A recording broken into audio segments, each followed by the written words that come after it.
रहीम अस्सलाम वालेकुम। मेरा नाम हाफिज़ मोहम्मद अली ज़र और आप देख रहे हैं मेरा यूट्यूब चैनल हाफिज़ मोहम्मद अली ज़र। आज की वीडियो हम जो शुरू करने वाले हैं, हक खतीब अलमारूफ शुफ शुफ वाली सरकार, जिनके बारे में इकरारुल हसन ने बहुत ज़्यादा जो वीडियोज़ वगैरह अपलोड की सबूत के साथ। आज की वीडियो में हम बात करेंगे कि इकरारुल हसन पर हुकूमत वक्त की तरफ से पाबंदी आयद क्यों की गई है कलर सैयदा जाने पर।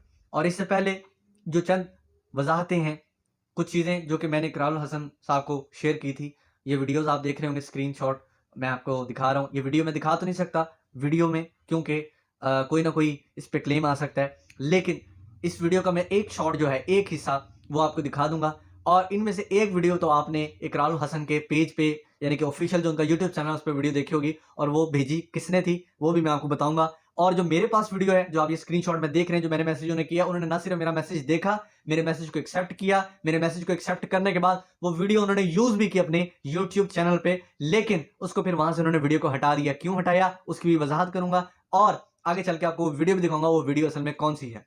आज हम बात करते हैं सबसे पहले तो ये कि हुकूमत ने इकरारुल हसन पर पाबंदी आयद क्यों की है?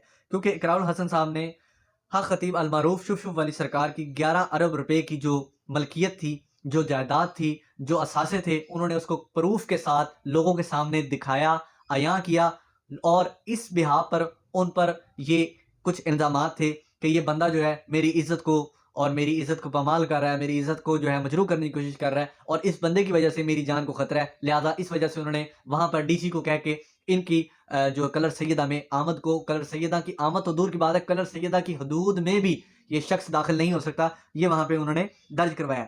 दूसरी चीज़, इकरारुल हसन ने इस बात का दावा किया, दावा यकीन के साथ किया कि इस बार जब मैं कलर सैयदा आऊँगा, तो मैं कलर सैयदा आके हक खतीब अलमारूफ शुफ शुफ वाली सरकार के आस्ताने को खुद ताले लगाऊँगा। यानी कि 24 मार्च को जो ये जाना है इन्होंने, तो उन्होंने कहा था कि मैं खुद ताले लगाऊँगा। तो एक तो ये सबसे बड़ी रीज़न आ गई कि 24 मार्च को क्यों नहीं इसको आने दिया जा रहा, कि कहीं ये सील ना करवा दे, कहीं ये ताले ना लगवा दे। तीसरी रीज़न बढ़ी कि 3-3 करोड़ रुपए की ऑफ़र दे के इकरारुल हसन के खिलाफ बोलने के लिए लोगों को कहा गया। अफ़सोस ये है कि उन लोगों ने बजाय इसके कि इकरारुल हक के खिलाफ बोलते, वो इकरारुल हक के हक में बोलने लगे। इकरारुल हसन के हक में बोल के उन्होंने ये बयान दिया कि हमें 3 करोड़ रुपए की जो है वो हमारी बोली लगाई गई है और कहा गया कि हम इकरारुल हसन के खिलाफ जो है बयान दें। तीसरी चीज़, जो कि सबसे इम्पोर्टेंट चीज़ है, वो ये है कि उन्होंने इसके घर की वीडियो को वायरल किया। घर की वीडियो यानी कि घर दे पेती जड़े ने और रल गए ने नाल, ठीक है? जब कोई शख्स हक पर होता है तो कम से कम उसके जो अपने हैं वो उसके साथ खड़े रहते हैं, लेकिन यहाँ तो हक खतीब अलमारूफ शुफ शुफ वाली सरकार के अपने उसके साथ नहीं खड़े हैं। उसके घर की जो सीसीटीवी फुटेज है वो यहाँ, और ये सामने आपको स्क्रीनशॉट भी नजर आ रहे होंगे और ये जो पीछे स्क्रीन पे आपको इतने ज्यादा स्क्रीनशॉट्स जो नजर आ रहे हैं, जो थंबनेल्स नजर आ रहे हैं, ये तमाम की तमाम वीडियोस आपको इकरारुल हसन के ऑफिशियल यूट्यूब चैनल पर मिल जाएंगी। वहां जाके आप ये वीडियोस देख सकते हैं, वहां जाके आप ये तमाम चीजों को वजाहत कर सकते हैं।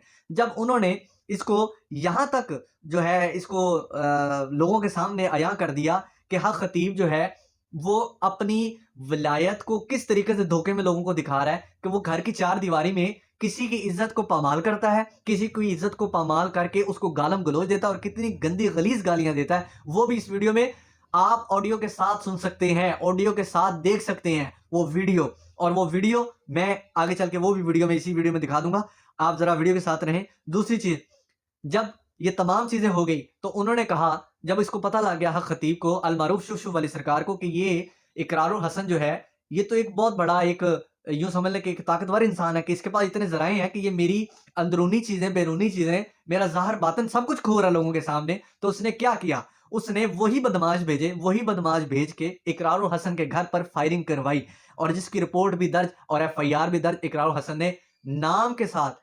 ये जो बिलावड़ा शरीफ के गद्दी नशीन है हक खतीब अलमारूफ शुफ शुफ वाली सरकार, इनके खिलाफ करवा दी गई है।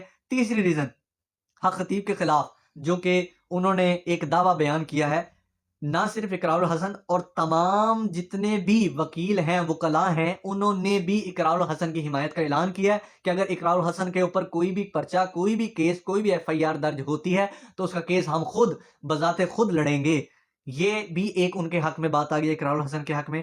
और दूसरी चीज, ठीक है, जो सबसे मेन पॉइंट था कि जब आप लावड़ा शरीफ जाते हैं, जब आप आस्ताने पर जाते हैं, जब आप कलर सैयदा जाते हैं, तो वहां जाके आपके साथ क्या होता है, जब आप जाएंगे अपने मरीज को लेके जाएंगे तो सबसे पहले आपसे आपका बायोडाटा पूछा जाता है कि आप कौन हैं, कहां से आए हैं, आप क्या करते हैं, क्या कमाते हैं। अगर आपने बता दिया गलती से कि आपका या तो इंपोर्ट एक्सपोर्ट का काम है, या फिर आपका कोई बिजनेस है, या आप कोई बहुत बड़े किसी घराने से ताल्लुक रखते हैं, तो जनाब फिर आपके साथ होगा क्या, वो उन्होंने उस वीडियो में अयां किया। वो आप जाकर उनके सोशल मीडिया पे वो वीडियो देख सकते हैं कि जिसमें उन्होंने बताया कि वो सीसीटीवी फुटेज नहीं है, वो हिडन कैमरा वीडियो से जो है वो वीडियो बनाई हुई है, जो कि पैसे लेते हुए, पैसों का लेन-देन करते हुए वो बंदा गुफ्तगू कर रहा है कि इतने पैसों में आपकी डील मैं करवा देता हूँ, इतने पैसों में मैं आपकी बातचीत करवा देता हूँ, पीर साहब से मुलाकात करवा देता हूँ।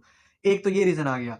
तीसरी रीज़न तीसरी नहीं सॉरी छठी रीज़न जो है वो ये आ जाती है कि इकरार हसन के खिलाफ जो बयानबाजी देने वाले लोग थे, वो सामने आ गए, मंज़र आम पर आ गए। तो इसलिए भी शुभ-शुभ वाली सरकार जो है वो और ज़्यादा परेशान हो गई कि ये क्या हो गया मेरे हक में, कि जिनको 3 करोड़ रुपए मैंने देने की ऑफ़र भी कर दी, वो मेरे हक में नहीं बोल रहे हैं। उसके बाद 7वीं बात ये कि इकरार हसन ने कहा था कि इस बार इसको जेल जाने से कोई नहीं रोक सकेगा, ना इसके अपने चेले, ना ही इसके बंदे और ना ही इसकी ताकत। और तीसरी बात जो बड़ी अहम है, और जो सबसे अहम बात है, वो अहम बात ये कि इकरार हसन ने कहा था कि मैं कलर सैयदा जाके इसके खिलाफ एफआईआर दर्ज करवाऊंगा, एफआईआर दर्ज करवाऊंगा वहां जाके।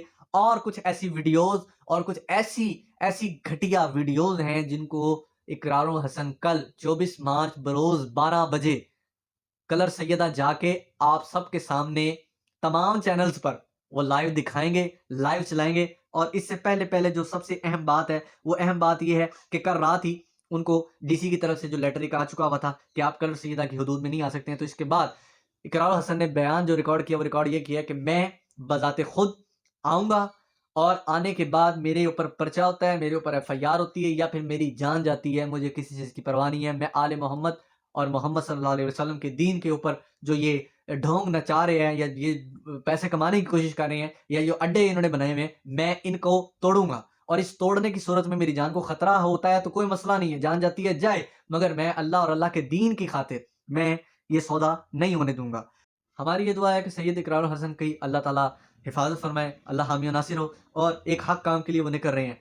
अगर तो शुभ शुभ वाली सरकार सच्चे हैं, हक पर हैं, और बिल्कुल वो ठीक अपनी करामतें ज़ाहिर करते हैं, तो फिर इकरार हसन तो दूर की बात है। आप, मैं, हम जो घर बैठे इन्हें देख रहे हैं, जो घर बैठे सुन रहे हैं, हम भी इनकी बैत का जो है ऐलान करेंगे अगर ये वहां से जाते हैं अस्पताल में। एक आम मरीज को, एक आम जो कि इलाज नहीं करवा सकता, मिसाल के तौर पे मैं मिसाल दे रहा हूँ, एक कैंसर का मरीज है जिसको कई करोड़ रुपए, कई लाख रुपए चाहिए अपने इलाज के लिए।